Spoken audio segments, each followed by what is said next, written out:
Olive will mean more to this team going forward in this particular recruiting class than Brandon McElwain, an Elite 11 quarterback. Listen to The Bottom Line every Monday and Wednesday at 6 p.m. Eastern Time. Need to have him back on soon. Mixler.com/WNGR, also on the Mixler app. You know what? Yeah.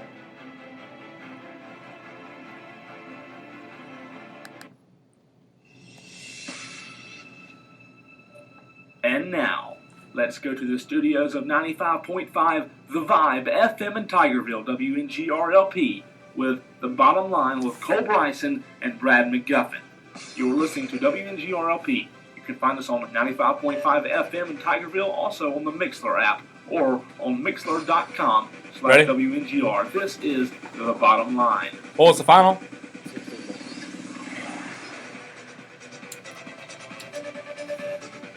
Welcome in, ladies and gentlemen, to The Bottom Line here on the 95.5 The Vibe FM in Tigerville, WNGR-LP. Cole Bryson alongside Brad McGuffin, bringing you The Bottom Line tonight for the second time this week. We appreciate you listening in tonight. It is 6 o'clock, and Brad, speaking of the number 6, North Greenville won pretty big today. Not 6, but 16-0 after a big win yesterday, 9-0. The Crusaders are rolling. Yeah, they are. Yesterday, you said it was 9-0. Today, like you said, 16-0. They hit more home runs today. We all know that's what they like to do best. And so, they're starting to get in a little bit of a rhythm. They swept last weekend. They've got a huge weekend coming up against Mount Olive. That's going to be big for them. It's at home, and they got a game tomorrow too. So, they need to find a way to use a lot of pitchers. Just save some pitchers tomorrow, so they got the full bullpen ready for this weekend because it's going to be a good series. Yeah, they weren't supposed to have a game tomorrow, to my knowledge, and all of a sudden they scheduled one. Let's see who it is. The name of the game, or the name of the team, is Saginaw Valley State. They're out of Michigan. Have you ever heard of them? No, I haven't. Rudy Jones probably has. Yeah, he tweeted about it, actually. Saginaw Valley State. But you mentioned, the role that they're on. Obviously, winning big yesterday, winning big today.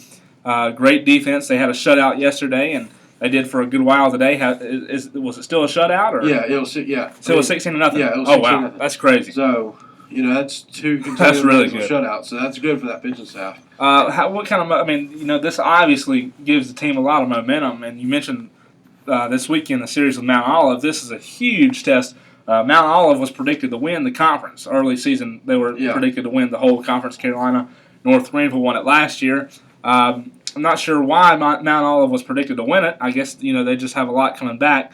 But I tell you, North Greenville is going to have a lot to say about that this weekend. Yeah, they are. And I think it's supposed to be a nice weekend, so they'll have a good many people out. Yeah, it's supposed to be beautiful. And the bats are warm for North Greenville right now. They've got to keep that going. They have to, because that's what they rely on the most.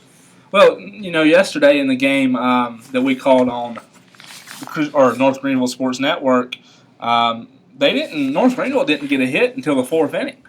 And so they were, hitless until the fourth inning of play. But after that, man, they just got on a roll. And as I told you, I told somebody yesterday, they won 9-0. They could have won 20-0. They left the bases loaded three separate times, and didn't, get any production off those three times. It could have been a lot uglier than it was. But what do you think is the biggest difference between this team last year and this year? Obviously, last year they were great. This year they're not peaked to win the conference, but in my opinion, I think they're a little bit better. Would you say so? Yeah, absolutely. I think they've got more offensive talent than they did last year, and they've also got more offensive depth than they had last year. They've got, two catchers. Yeah, they've got multiple catchers that can move in and out, so that's going to be big. For tomorrow, would you expect them to play their normal starting lineups? Obviously they have a big series coming up this weekend. Tomorrow's game was thrown into the last minute. If you're North Greenville, do you play your starters tomorrow, or do you give some guys some experience that usually don't get any? I wouldn't be surprised if Landon kind of mixed it up a little bit.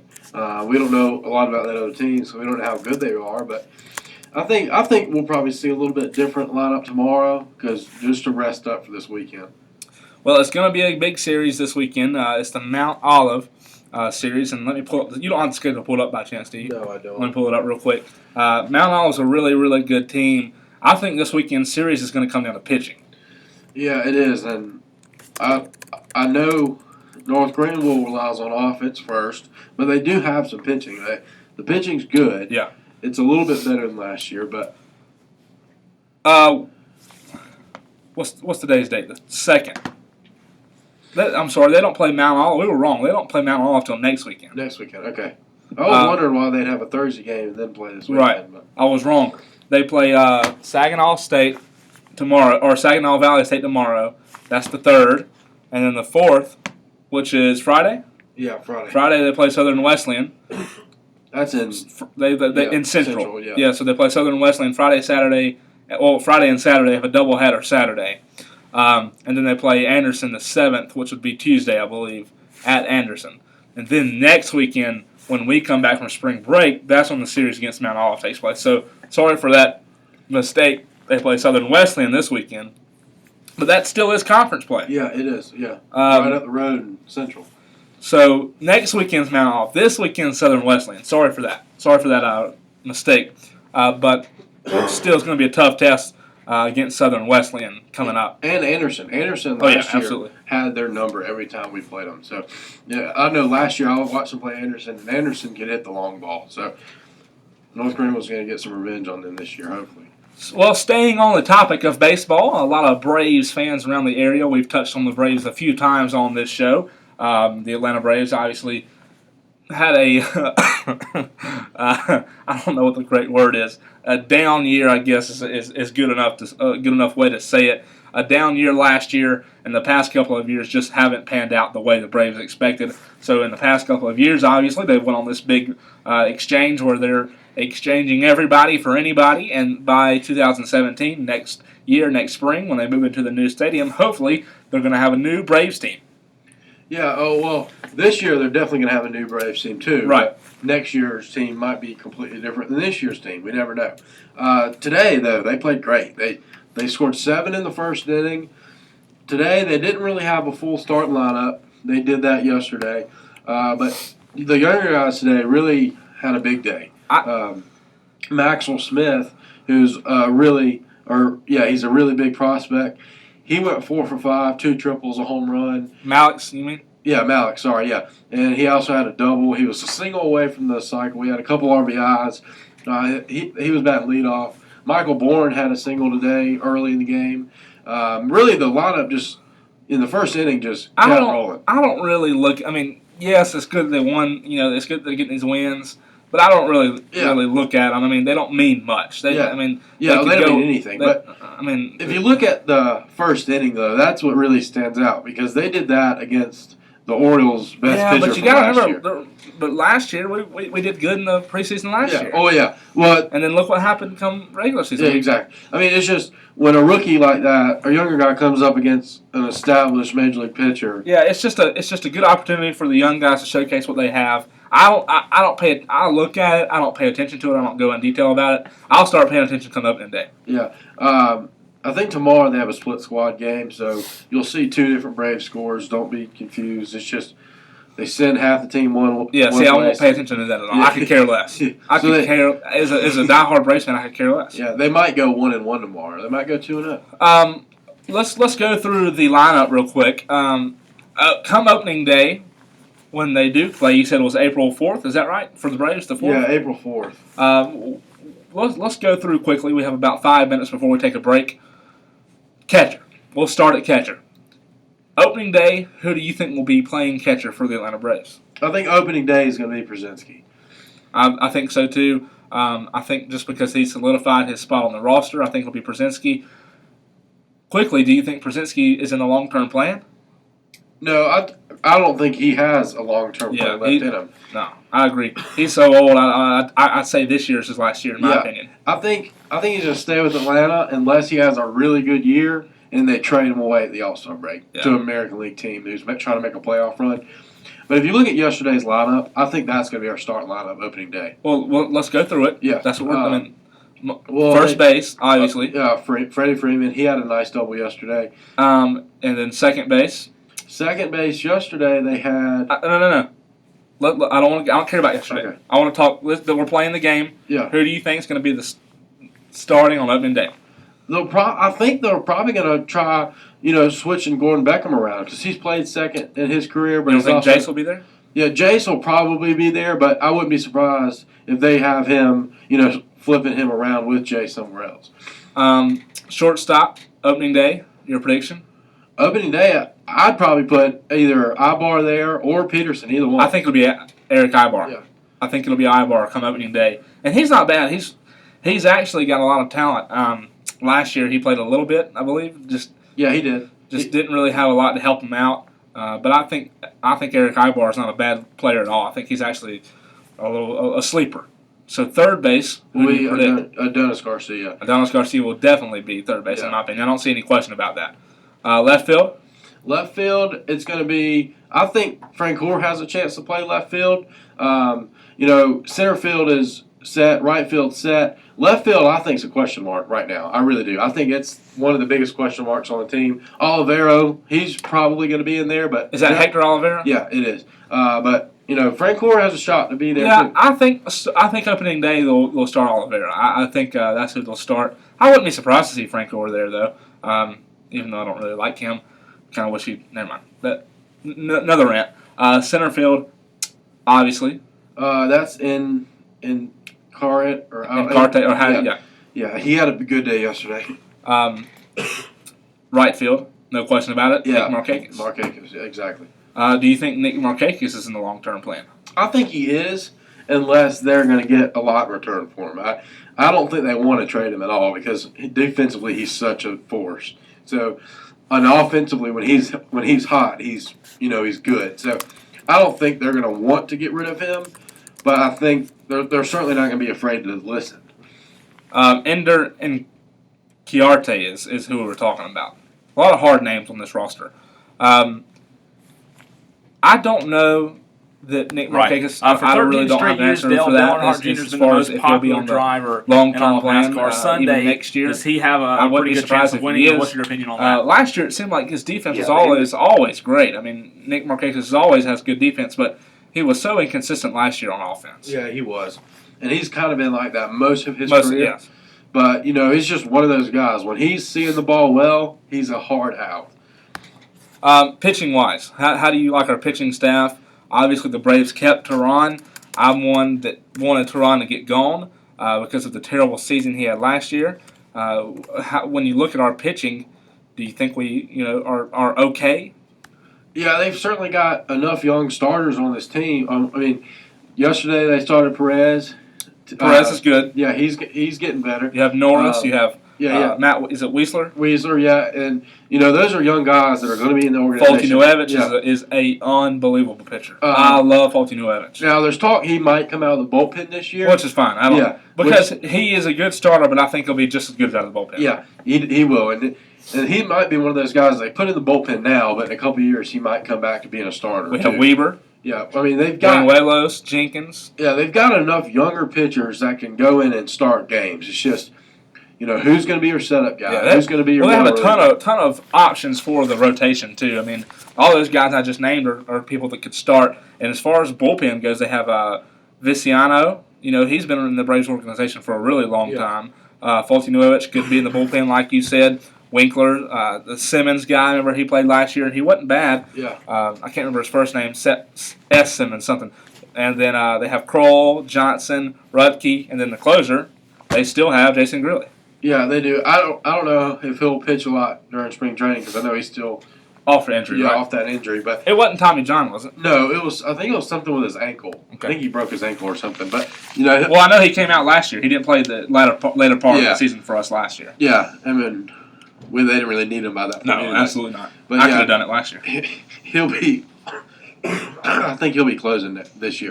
Yeah, if he can stay healthy. He's old. He's very old, kind of like Brzezinski, but he's a good closer. I mean, and when you have a bad ball club, you don't need a great closer. I think that's part of the reason we got rid of Kimbrel. But that's bad to say, but it's kind of true. So we'll take a quick break. We'll go back to the local programming, if you will, the songs that you've been hearing all day. We'll go back, play a song, and we'll come back in about 3 minutes here on WNGR LP 95.5 The Vibe. You're listening to The Bottom Line.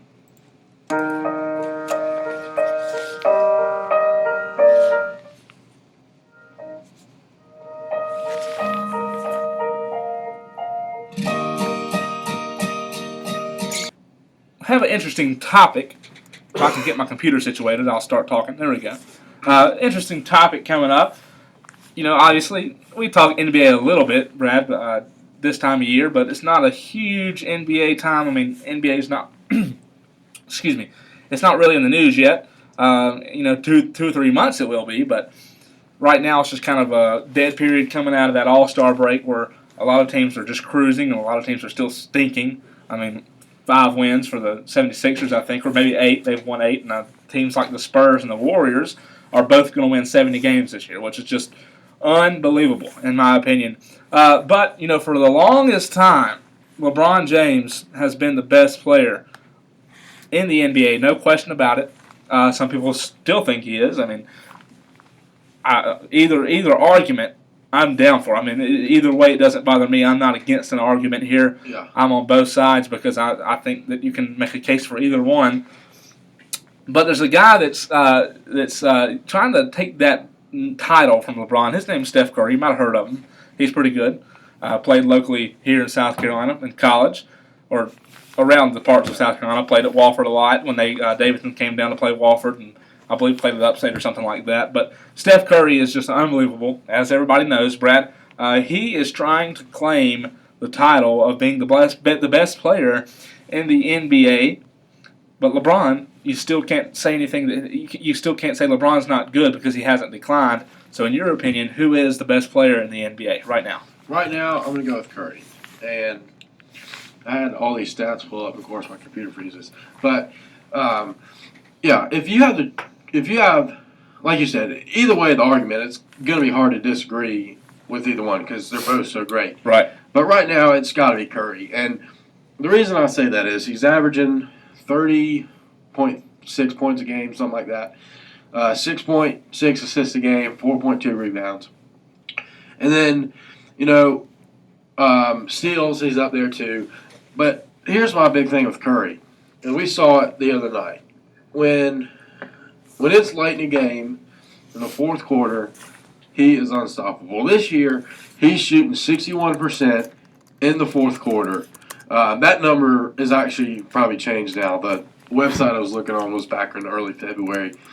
So that number is probably changed. But still, 61% in the fourth quarter alone is just phenomenal.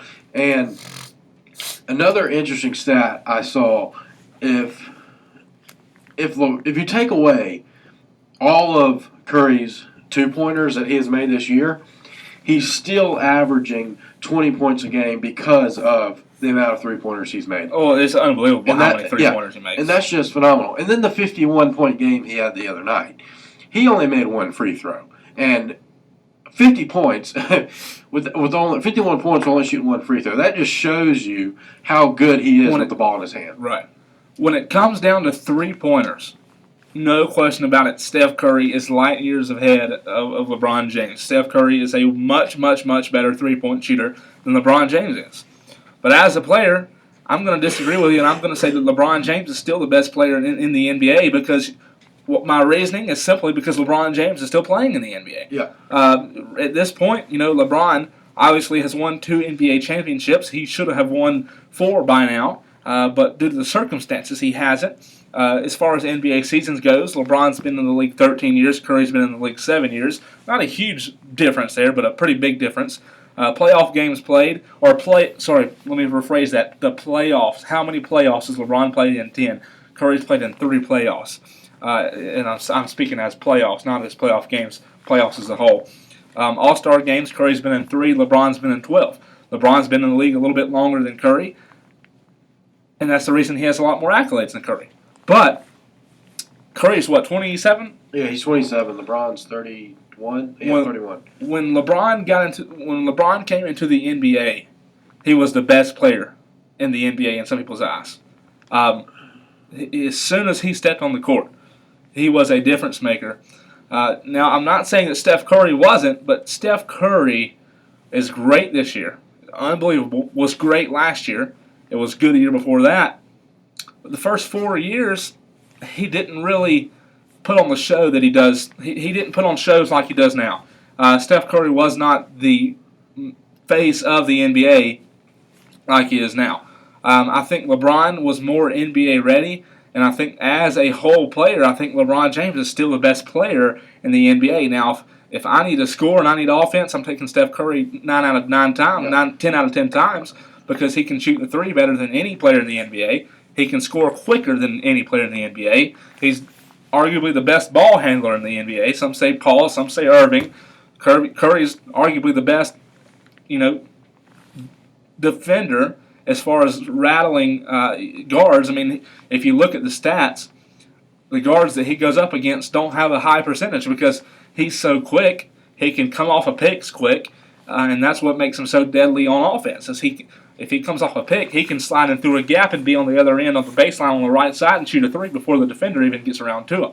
So that's what makes it so difficult to guard him. But as a player, I'm still taking LeBron James.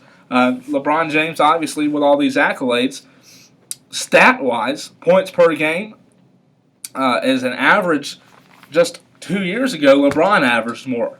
But last year and this year, obviously, Steph Curry averages more because Steph Curry puts up the crazy numbers. Now, I will say this. LeBron James doesn't have the help that Steph Curry has. Yeah, I can totally agree with that. And here's my question to you is, obviously Curry is this good, but is he being promoted as much as he is because of how good his team is? Oh, absolutely. There ain't no question about it. Because, I mean, If Steph Curry was on the Cavs. the On the Cavs. Well, if Steph Curry was on a different team like the Pelicans or just a middle team in the Western Conference, even let's say the Raptors, which the Raptors are a very good team in the East, but if he was just on an average team, the Celtics, he would still be putting up the numbers, but he wouldn't get as much publicity because his team wouldn't be winning championships. His team won the championship last year, and obviously the MVP was Steph Curry. His team's going to win another championship this year because of Steph Curry, and he'll win another MVP and another Finals MVP. No question about it. In my mind, I think he will. Guess what? He may win another next year. He may win 3 straight. And I know that sounds crazy, but as good as this Warriors team is, if they can all stay healthy, if they can stay gelled, they're like the Carolina Panthers were this past season during the regular season. They're all clicking. They all love each other. They have fun. The coach, the Steve Kerr is a great coach, and that helps him a little more. Now, I want to stay on that coaching. Coach, let's stay right there with the coaching for just a minute. Steph Curry has a great coach in Steve Kerr. Would you rate Steve Kerr as an 8 out of 10 at least? Oh, absolutely. Okay. I would play for him in heartbeat. So maybe even a 9 or 10 out of 10? Yeah, push a 9 or 10. Okay, with that thought, rate Tyronn Lue as a head coach. Rate David Blatt as a head coach in the NBA. 3, 4. Yeah. Look at LeBron's coaches. In Miami, he had a good coach. In Cleveland, beforehand, he did not have a good coach. In Cleveland now, he does not have a good coach. LeBron, if he had a lot of people say, and they've said this lately too, a lot of people say if LeBron had a good coach, in the last minute of these games, Brad, he wouldn't be taking these last minute shots. I told you a stat the other day that's kind of disappointing for LeBron fans, but the stat is over the last 10 seasons, LeBron James is 5 for 47 on game-tying or go-ahead field goals in the final 5 seconds of the fourth quarter or overtime. And that's not good. That's very, very poor. But I will say this. I think part of that is LeBron does not have a coach to put him in and put him out. When David Blatt was the head coach, David Blatt would have a sub ready. LeBron would wave him off. Let's set this straight. Still to this day, LeBron is the head coach of the Cleveland Cavaliers. Oh, absolutely. He makes decisions over Tyronn Lue. If he had a Phil Jackson or somebody that knew the game a whole lot better than these guys, LeBron wouldn't be playing so much in the third quarter and early in the fourth quarter. Come fourth quarter, he wouldn't have these stats because Steph Curry doesn't have these stats. He's a whole lot better in the fourth quarter because Steph Curry doesn't play as much in the fourth quarter. Exactly, yes. LeBron James, when you watch fourth quarters of any game during the regular season, LeBron James plays every minute. Yeah, every minute. I was looking at a chart, and LeBron is at the very bottom of it. It's like he's making 10% of his shots in the fourth quarter. Curry wasn't even eligible to be on the list because he hasn't, shot enough in the fourth quarter this year to be on that list. So, yeah, but that's why the Warriors are so great. They get ahead, and Curry don't have to play in the fourth quarter. The Warriors are so great. They have a great coach. They have a great team. They have great depth. Every single factor is there. They have. I mean, if you look at the Cavs, do they have great depth? No. Do they have a great coach? No. Yeah. Do they have a great team? Yes. But those other two factors are just as important as the great team, and we saw it last year in the finals. LeBron had no help at all. He didn't have a head coach or help against the Warriors. If he had help, they may have won. If he would have had Phil Jackson, who in my opinion should be coaching LeBron James right now, because he's, in my opinion, one of the best head coaches in the league. If LeBron had Phil Jackson last year in the finals and had Kyrie and Love healthy, things might have been a whole lot different. Yeah, and thinking about that too. Talking about great head coaches, just look at previous champions. Every single one of them has a great coach. Steve Kerr, Greg Popovich. I mean, those are just. Let me ask you this: you bring up a good point. What would happen if Tony Parker or Tim Duncan waved off a sub? What would Greg Popovich do? He might explode. Greg Popovich, if one of his players waved off a sub, he'd look at his he players. might fire. He might cut the player. He'd look at one of his players like he looks at TV reporters during a timeout. I mean, you just have to think the great teams, like you said, all have great coaches. If LeBron, I think LeBron needs Phil Jackson. I think LeBron really, really desperately needs Phil Jackson because I don't think LeBron's stats would be as bad as they are if he had Phil Jackson. LeBron needs a head coach. That's all there is to it. He doesn't need to be making the decisions that he makes in the fourth quarter, even though he is the greatest player in the NBA, arguably. He doesn't need to be making those decisions because there needs to be a head coach that's making these decisions and saying, hey, LeBron, you're not going to play all these minutes in the fourth quarter. You're not going to play all these minutes in the third quarter because in the fourth quarter, on these game-winning shots, just like we saw the other night when he missed, he's tired by then. He's really, really fatigued by then. So I just think if he had a little bit more help, I think when I say help, I just mean a little more depth. We saw that in the finals last year. If he had a little more depth, he'd be okay. If he had a head coach, he'd be okay. Yeah, and another thing about that too, if you're the Cavs too, this point in the regular season, if you have a chance to win a game late, other than let LeBron take the shot, let someone else take the shot. I mean, if it's a bigger game against a team like Toronto or Golden State, for example, one of the bigger teams, let them take the shot. But if it's one of the lower teams in your side of the conference, let someone else take a shot because the playoffs LeBron's taking it. But that's this the problem. When you say that, you bring up a whole other problem, and we'll get into it just because it's a good issue to get into. We can run into our next segment. That's fine. But Kyrie, let me say this first. When you look at teams that are really, really good, the Warriors, who's the floor leader for the Warriors? Oh, Curry, yeah. And he plays what position? Point guard. Right. Who's the floor leaders for, or any team, the L.A., Chris Paul. Any team that has a great point guard, that point guard is the Spurs. Who's the leader on the floor when Tony Parker's on the floor? Tony Parker's the leader. When the Cavs starting five are on the floor, who's the leader? LeBron. Not Irving, yeah. Kyrie Irving. And that's a big problem in my eyes. Kyrie, obviously, has been in Cleveland his whole career. He has stayed there, obviously, because when LeBron came and Love came, he thought that they had a chance to win a championship, and they do.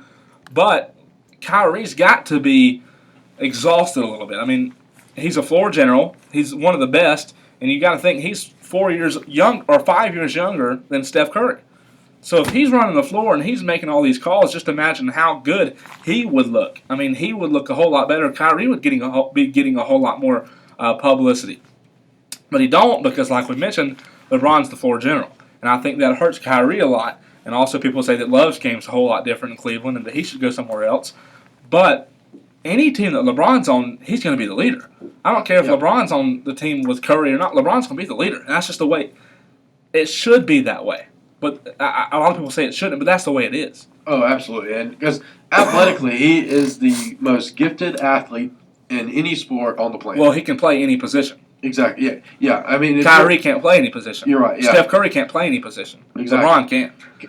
I mean, yeah. LeBron can play any sport at any position. He's that athletic.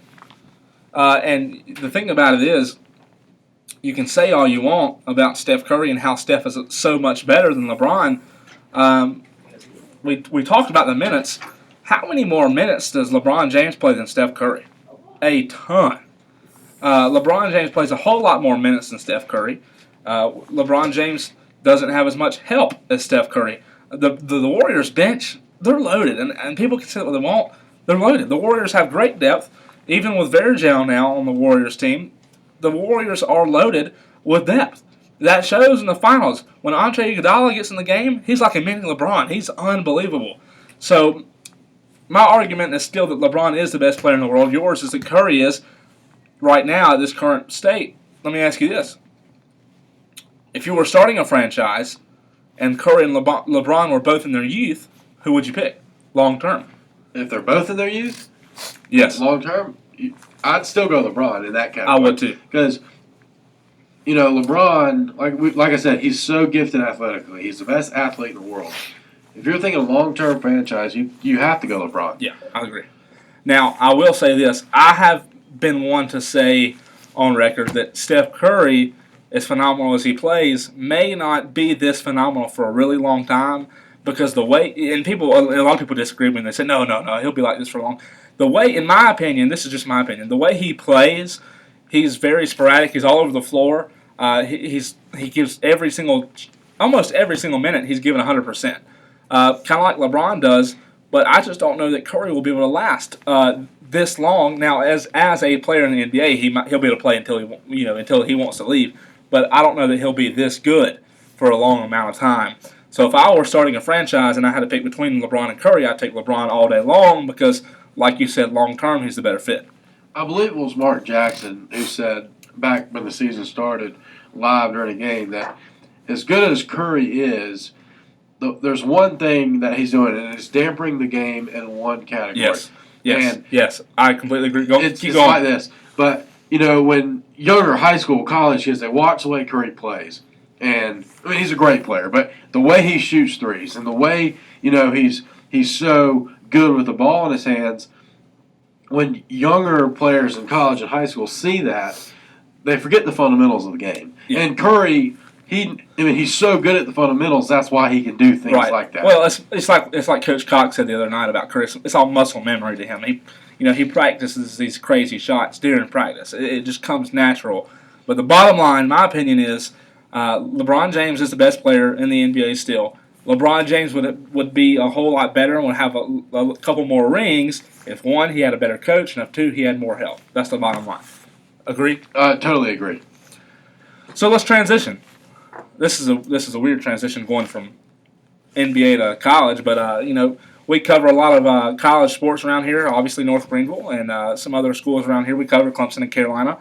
We'd love to hear from you. By the way, if you want to talk about the LeBron Curry thing, you can tweet us at TBL Talk Show. We also are on Facebook at The Bottom Line, unofficial The Bottom Line, because Facebook's stupid and you can't have this certain name. So they have to put the word unofficial there. I don't know why. Anyways, let's transition to Brad, the University of South Carolina, the athletics. Obviously, South Carolina, a big college in the state. A lot of people like them. A lot of fans in the state pull for the Gamecocks. And obviously, their number one sport is football. Football. Will always be football. It will always be football, even though they've never won a championship. Sorry. So that was mean. I shouldn't have said that. The number one sport is football for South Carolina. 4 years ago, the number two sport was baseball. No question about it. No doubt about it. I mean, it was baseball. They were winning national championship after national two in a row, right? They played for three. Played for three. Today, what is the number two sport in your opinion? I think it's women's basketball. Really? Yeah. I mean, because the last couple of years... I didn't ask you, just for the record, I didn't ask him before the show started what his opinion was on this. Yeah. So that kind of shocked me that you said that. It's women's basketball, no doubt, because look at the amount of people that go watch them play. Every home game sold out, and it's unbelievable. I know, you're right. And, and it's not been like that this year. It's been like that the past couple of years. Last year they made it to the Final Four for the first time ever. This year they're probably going to be back. So that's why South Carolina's number two sport is women's basketball. You'd say currently it is, Currently, right? Yes, right now, this year. What's third? With right at this in your opinion, right at this moment, I'll probably say men's basketball because they've been so good. But in a couple more weeks, it's going to be baseball. Yeah, I agree. I agree. Obviously, football's number one in Columbia. Number two, it's hard to say this, but you're right. It is women's basketball. What Dawn Staley has done at the University of South Carolina, Brad, is incredible. I saw an article Willie Smith posted the other day, who's been on the show with us before, the Gamecock Insider, or Gamecock, what Gamecock side? Central? Gamecock Central. I just mixed the two affiliates. See what I did there? Yeah. Clemson Insider. Sorry, people hate me now.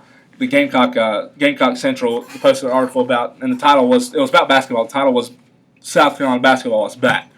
But I was interested to see is that the number 2 sport now at the University of South Carolina. Obviously, like we said 3 or 4 years ago, it's baseball. They won 2 back-to-back national championships. So what do you think the baseball team needs to do in order to get back at number 2? Beat Clemson this weekend. Sweep them. Really? Right, sweep them. See, I disagree. I think in order to get back at number 2, I think we'll have to make a huge run at the make a big run at the national championship. If you're thinking, big picture as a whole, 10-year span, obviously baseball's number 2. But currently, right now, it's not. Well, right, but what you're saying is right now, today, it's women's basketball. Right. In 3 weeks, it'll be baseball. Yeah, well, because that's going to be Because it'll be baseball season. Right, but But as a whole, yeah. To answer your question, for South Carolina baseball to get back, they've got to get back to Omaha too. right. I mean, that's agree. what people expect. And yes, as a whole, big picture, Chad Holbrook has to get back to Omaha to be number 2. And if he does, I think him and Dawn Staley will be here and here now, neck and neck, for that number 2 spot. Because you can't take away what Dawn Staley has done at South Carolina. It's unbelievable. Now, I will say this. Is Dawn Staley at fault at all for not getting over that hump in the national championship, in the playoffs, and making South Carolina the national championship in women's basketball?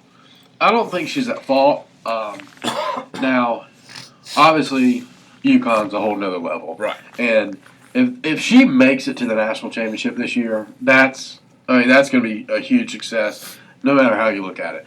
Last year they got close. They lost a couple points by Notre Dame in the Final Four. That was a good game. This year I think they'll beat whoever to play UConn in the national championship. They will be back in the Final Four because they're just that good. Now, if they don't make it to the national championship this year, then you could probably say that Dawn Staley may be at fault. But right now, as of right now, yeah. in my opinion, you cannot criticize Dawn Staley at all. Because there's just nothing you can criticize at all. And because this year when they played UConn, they were beat up, and they still only lost by 12 points. So maybe when they're fully healthy, some things might change, but UConn's still UConn. They're a whole other level. I agree. You can't fault Dawn Staley at all for not getting over that hump. A lot of teams would love to be in the position that South Carolina's in. Oh, absolutely. A ton of teams. They went 16-0 for the first time ever in conference play. And won the SEC, 2 years in a row? 2 years in a row, yeah. So you can't, there's nothing you can say negatively or criticize. You cannot criticize Dawn Staley or that program at all because, like you said, UConn is just a whole other animal. It's kind of like Alabama football in the prime. You can try to beat them, but most likely they're not going to do it. Exactly, yeah. It's simply that. But I will say this.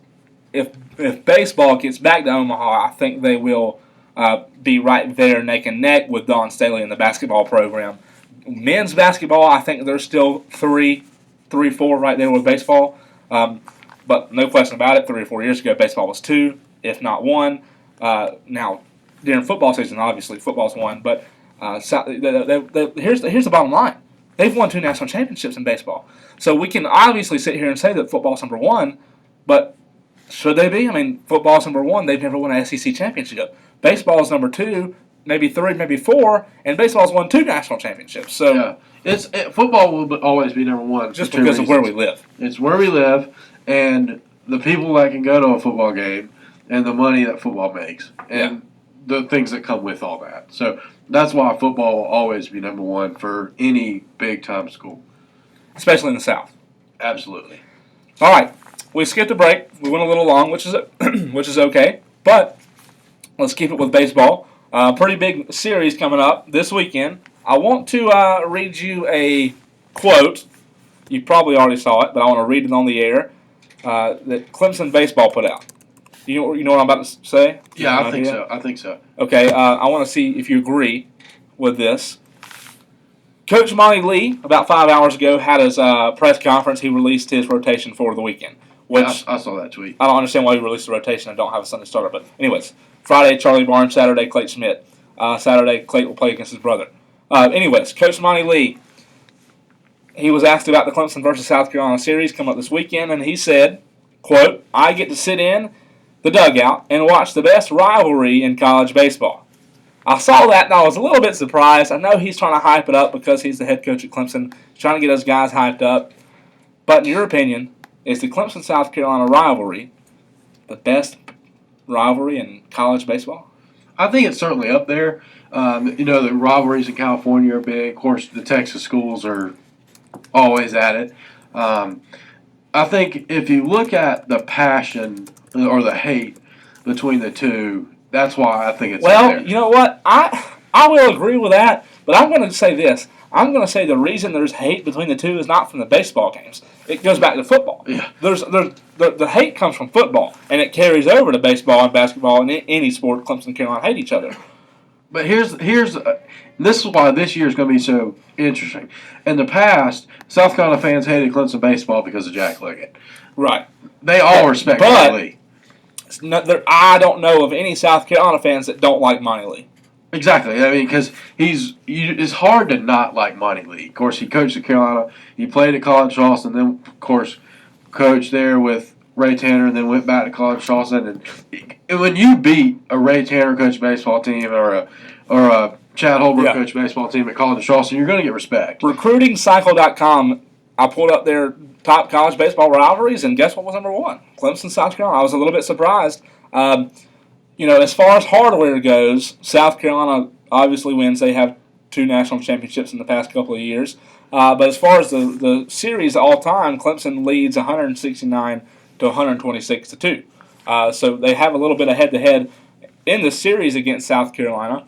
But I think it's good that people are saying that this is the best rivalry in college baseball because granted, there are a lot of college baseball fans around these parts, but there's not a ton. I mean, a lot of people that pull for Clemson football don't pull for Clemson baseball. Yeah, and Clemson has been to Omaha more than South Carolina too. So that's another interesting thing in the rivalry.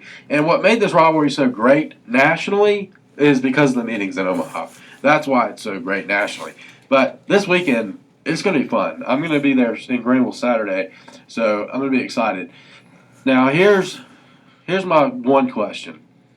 Clemson's got the better bullpen, no doubt. How's Carolina going to match up against that? Offense. Yeah, offense, yes. But, South Carolina has not seen the bullpen that Clemson's going to face, that Clemson's going to bring them. They haven't seen that much depth in a pitching staff yet this year. Now, what Carolina's going to do, or try to do, is jump on Clemson early like they've done to everybody this year. Clemson, when Clemson's offense gets rolling, though, the whole team seems to jump onto that and the whole team just bats around. I mean, look at last weekend against William and Mary, I think that's who they James Madison. Saturday and Sunday both. 1 or 2 guys got on early in the game, and then next thing you know, 10 batters are sent to the plate in 1 inning. It's just Clemson's a fun team to watch this year because they don't have the most talented players in the world, but when one of them gets rolling, it's just like a whole chain reaction. It's just like the whole team gets rolling. Well, I think what you've seen with Clemson is I think you've seen some of these prospects stay in Clemson. Number one example, Seth Beer. Yeah. That dude is unbelievable. He shouldn't be playing college baseball right now. He shouldn't, yeah. That's all there is. That's the bottom line. Seth is unbelievable. And you know what? That is the reason the talent that Clemson has is a whole lot better than they had last year, even though it doesn't seem like it. It is. Monty Lee, obviously, is just plain and simple a better coach in this time of year. I mean, in this where we're at in this state of college baseball, Monty Lee's a whole lot better coach than Jack Leggett was. So that helps a ton. You know what? He's young. He gets the guys fired up. That helps a ton. Those guys buy into what Monty Lee believes in, and they really, really play behind Monty Lee. And his attitude is shown on the field. And that's why I predict Clemson to win this weekend, the series. You predict South Carolina to win the series, but Friday night they meet for the first time this year in Columbia. Saturday they're in Greenville. just a couple miles down the road, and then Sunday they go to Doug Kingsmore in Clemson. Uh, So let's talk about Friday night real quick. Friday night, who do you have winning? I think Carolina wins Friday night at home. It's just going to be loud. It's going to be sold out. I don't know if Carolina's released a rotation yet. I haven't looked. They have not. I'm pretty sure the Schmidt brothers, or no, Schmidt's normally been Carolina's Friday night guy this year. I wouldn't be surprised if they wait till Saturday. They probably It's will. already been announced. Smith will pitch Saturday. So Friday night, I think, is going That's to be. been announced for 3 months. Yeah, the question mark. Now Sunday, I don't know. Like we said, I don't know if they released their rotation. They but have not. They have not released a rotation. Sunday, I would not be a bit surprised if Adam Hill starts for Carolina. He's a freshman, and he's 2-0, 0.0 ERA with 19 strikeouts. I know he pitched last night, but I would not be surprised at all if he starts Sunday because he has been so dominant as a freshman. Granted, the competition has not been there. No. But when you strike out 19 batters in 2 starts, you're doing something right. And when he started last night, the breaking ball is one of the filthiest things you'll see from a freshman pitcher. He was also drafted. He let it go to school. Granted, he was drafted late, but he wanted to come to school, and it's paying off. Like I said, early in the 2 starts, he's had 19 strikeouts. I wouldn't be a bit surprised if he starts on Sunday. I wasn't either. I was surprised that Clemson beat Wofford the way they did because Wofford's a good baseball team. Wofford almost beat Clemson last year. It was close early. Then Clemson kind of, let it get out, or Wofford let it get out of hand. Wofford did beat South Carolina last year. So Clemson beating Wofford yesterday 7-0 tells me that they're not going to give up. They're not going to give up as many midweek games as they did last year. Clemson lost a lot of midweek games last year. South Carolina lost not a ton, but they lost some mid-game weeks that They shouldn't have lost. They shouldn't have lost. And you looked at it and said, how did they lose that game? I don't think either Clemson or South Carolina will lose a lot of midweek games this year to those types of teams just because I think they're both improved. And the talent level on both teams this year It is. far better than last. Yes. Clemson's stat out of the bullpen coming into the Wofford game, I don't know if it changed. The bullpen is 0.72 ERA. Yeah. I forgot the total number of strikeouts, but it's up there. Walks is very low. You don't see that a whole lot from a young team like Right. Clemson, and that's just phenomenal. Well, Clemson, in my opinion, you picked Carolina to win the series, and you think Carolina will win Friday night and Saturday, or Yeah, I don't think they go to Clemson Sunday and win. so you think they win the first two and then lose the second one? Yes. I think Clemson will win Friday night in Columbia. I think Carolina will win here in Greenville Saturday, and I think Clemson will win at Doug Kingsmore on Sunday. So I think Clemson will win the series 2-1. You think Carolina will win it 2-1. I say Clemson just because of the talent they have that they didn't have last year and years past. I mean, you look at those guys like Seth Beer that I've talked about, and you look at guys that weren't stepping up last year that they had, like Adam Renwick, Weston Wilson, guys that played last year that were supposed to be great coming out of high school, but last year it seemed like they didn't do anything. And Charlie Barnes is a great young player. If he plays really good this weekend, I don't think that South Carolina will have a lot of offense against Charlie Barnes at all. And you have players like Higginbotham who played against James Madison and Chris Oakey. Reed He's Rollman. had a great Well, start of his he year. has, and Reed Rollman is another guy that last year was on the team that just really didn't have a good year last year. And you saw these guys and you thought, well, why aren't they having a good year? Well, I guess it had something to do with the coach. KJ Bryant, another name. We talked about Seth Beer, Clay Smith. Obviously, is really, really good. But I think these guys that were there, that were recruited by Leggett, are actually good players. I just don't think they were developed at all. And I think that's what will give them the advantage this weekend, Friday night and Sunday. I know it's early, but Clemson was picked to finish 5th in the Atlantic. Do you think that's a little off now that the season's gotten started? Do you think they'll do a little bit better, or will we know more when I saw after that this pick, weekend? I thought they'd finish 4th. Maybe. Granted, that is a very tough It's division. a very, very tough division. If they finish 4th, they're okay.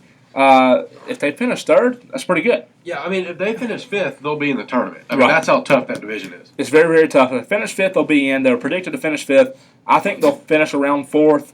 If they were finished 5th, I wouldn't be surprised. I wouldn't be surprised if they finish 3rd, I'll be honest. I know what kind of talent they have, and I think they're good enough to finish 3rd. Will they finish 3rd? I don't know. It's going to come down to in April and May when they play these conference games against teams like Virginia, North Carolina, Florida State, teams like that. But right now, I'd say 4th. Yeah, Carolina was picked to finish third in the SEC. I think they're right there. Florida and Vanderbilt are just another step ahead. They do get Florida at home. Carolina does. Vanderbilt, they got to go to Nashville. That's never going to be easy. But if they can win one of those series, then who knows? Anything can happen. Well, you saw the Florida-Miami series this past week. Yeah, Florida's the real deal. Florida dominated. Yeah, and Miami's a very good baseball team. Miami, who was some people predicted to finish top 10 in the polls and make a run in the regionals and the super regionals, just got shut out. I mean, not shut out, just obliterated by Florida. Florida, well, they lost one, right? They lost one, yes. But the other two games, I mean, it wasn't even close. I think the very last game was Sunday, the third game of the series. Florida demolished them. Yeah. Oh, yeah, and that's just Florida's got the pitching and the offensive balance. So the East is going to be tough. I mean, we talk about the Atlantic, but the East is going to be very tough. Yeah, Florida, Vanderbilt, South Carolina, those are the big three. And we hadn't really seen Vanderbilt, start hitting stride yet. They hadn't really gotten the conference play either. Nobody has, but still, Vanderbilt and Florida. I don't think, other than that, I don't think there's anybody else to compete with South Carolina in the East. Tennessee really doesn't have much, I don't believe. Tennessee's got offense, just not enough pitching. Kentucky's bad. They're really bad. Yeah, they've lost a lot the last couple of years. Georgia's going to be interesting. Georgia's got talent. They've got good coaches. It's just, it's in the middle of one of those transition kind of years. Last year they had a new coaching staff. This year they've got talent. It's just going to be a year of getting better for Georgia. Now, they are a team that will step up and beat somebody. Right. But, the East is going to be good, but the West is going to be good too. Who wins? You think Ole Miss wins the West? I think Ole Miss wins the West this year. They're good. LSU's good, but they've already lost a couple games this year. I really do think Ole Miss can win the West. LSU, they've lost a couple of games, but didn't they have their best pitcher? Didn't he hurt? Or yeah, I think they are missing a few guys. I think they're missing a lot. Yeah, LSU. Excuse me. LSU will be back in full go by conference play. They should. So the East is going to be fun to watch. The West is obviously going to be fun. As you mentioned, Florida is going to be great. Alabama, I don't know if they have anything. Florida's in the East. LSU, Texas A&M, they should be decent. That's another team. Texas A&M, they play in that really small ballpark at home, so they're going to hit a lot of home runs. But pitching staff is going to be their biggest question. All all Texas ballparks are made like that. You've seen Dallas Christian play before. Yeah, they're a small team, and they're a great team. Always are. So it'll be fun. It'll be fun this Saturday. Like we said, they play here downtown Greenville, not far from here, and then Friday, the day before that, they play in Columbia. Then they'll travel up to Greenville, and then Sunday they'll finish the series off at Doug Kingsmore in Clemson. So we appreciate everybody listening. Follow us on Twitter at TBL Talk Show. Also, you can like us on Facebook. We'll see you next week, Monday. No, we won't. No, spring break. I forgot. I'm sorry. See you in 2 weeks. I said that, and then I looked over at you, and you said no. You're right. I forgot. We'll see you in 2 weeks. Follow us on Twitter. Tweet at us.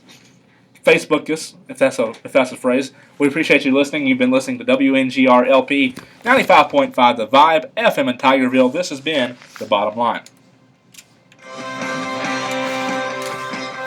What's up, John? You doing well, Brad? How about you? Pretty good.